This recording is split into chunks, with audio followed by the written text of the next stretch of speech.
Күренекле татар җырчысы Вафира Мөхәммәддин кызы Гыйззатуллина 1946 елның 13 февралендә Тайсырның Бондюк, хәзерге Менделеевск районы Камай авылында дөньяга килә.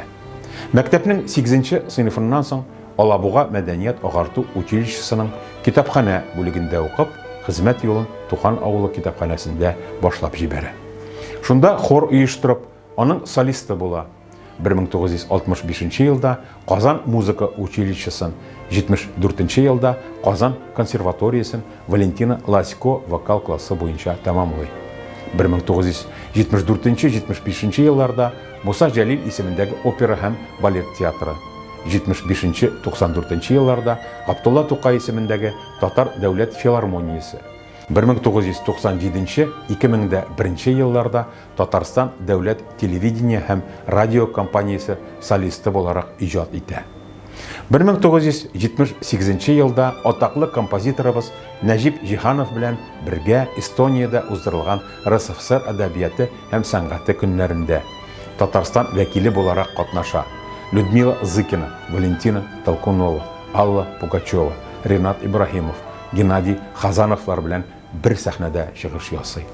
Вафира Гыйззатуллина үзенең репертуарына татар халык, дөнья халыклары җырларын, күренекле композиторларыбыз Салих Сәйдәшев, Захид Хабибуллин, Мансур Музаффаров, Александр Ключарев, Нәҗип Җиһанов, Рөстәм Яхин, Алмаз Мунасыйпов, Фасил Әхмәтов, Сара Садыйкова, Ринат Еникеев, Марс Макаров әсәрләрен кертә.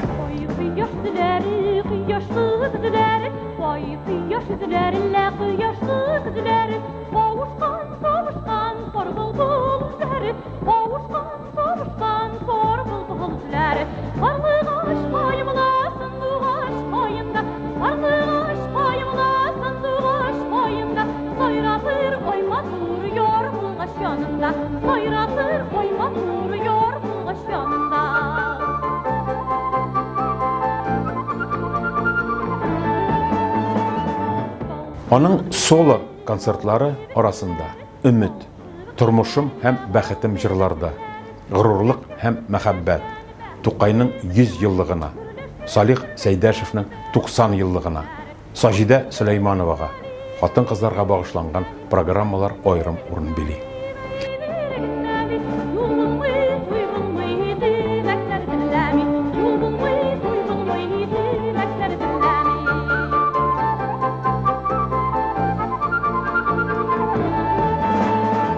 Ул ашык матур тавышка, күркәм тышкы кыяфәткә, нечкә лирик хис белән һәм күңел җылысын биреп җырлау сәләтенә ия җырчы буларак, гомум халык мәхәббәтен яулый. Татарстанның халык язучысы Туфан Миңнуллин аның турында Гыйззатуллинаның берсен кояшка тиң күргән Тукай, кояш булгач айда булсын, кайда ул ай, ул Вафира син бугай дип язды.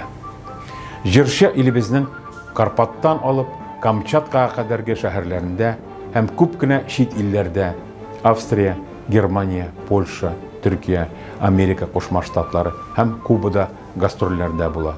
Радиодан һәм телевидениедан даими чыгышлар ясый. Аның иҗатының үрнәкләре татар җыр сәнгатенең алтын фондына керә. Татарстан дәүләт телевидение һәм радио компаниясе фондларында Вафира Гыйззатуллина башкаруындагы 50-дән артык халык җыры һәм татар композиторларының вокаль әсәрләре, язмалары саклана. 1974 елда Воронежда үткәрелгән Бөтен Россия вокалистлар конкурсы, 1978 елда Куба башкаласы Гаванада булып узган Бөтен дөнья яшьләр һәм студентлар фестивале конкурсы лауреаты. 1990 еллардан Вафира Гыйззатуллина милли мәдәниятне һәм сәнгатьне яңадан торгызу һәм үстерү өчен барган хәрәкәттә актив катнаша. Вафира Гыйззатуллина иҗаты татар концерт эстрадасында академик милли җыр сәнгатенең, халык һәм эстрада музыкасының иң югары үрнәкләрен үз иченә алган үзенчәлекле күренеш. Ул камера музыкасын үстерүгә һәм танытуга да зур өлеш керткән шәхес. Казанышлары өчен җырчы Каракалпак ССРның, ТССРның халык артисты, РСФСР'ның атказанган артисты исемләренә лайык була.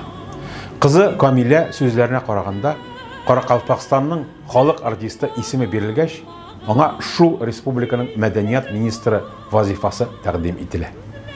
Вафира Гыйзатуллина 2001 елның 16 сентябрендә юл фаҗигасендә һәлак була.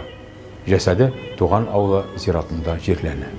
2016 елда Камай авылында, 2021 елда Казанда ул яшәгән йорт диварына аның истәлегенә мемориаль такталар урнаштырыла. Камай авылы мәдәният йортына аның исеме бирелә. Даими рәвештә Вафира Гыйзатуллина исемендәге республика балалар һәм яшь үсмерләр җыр конкурсы үткәрелә.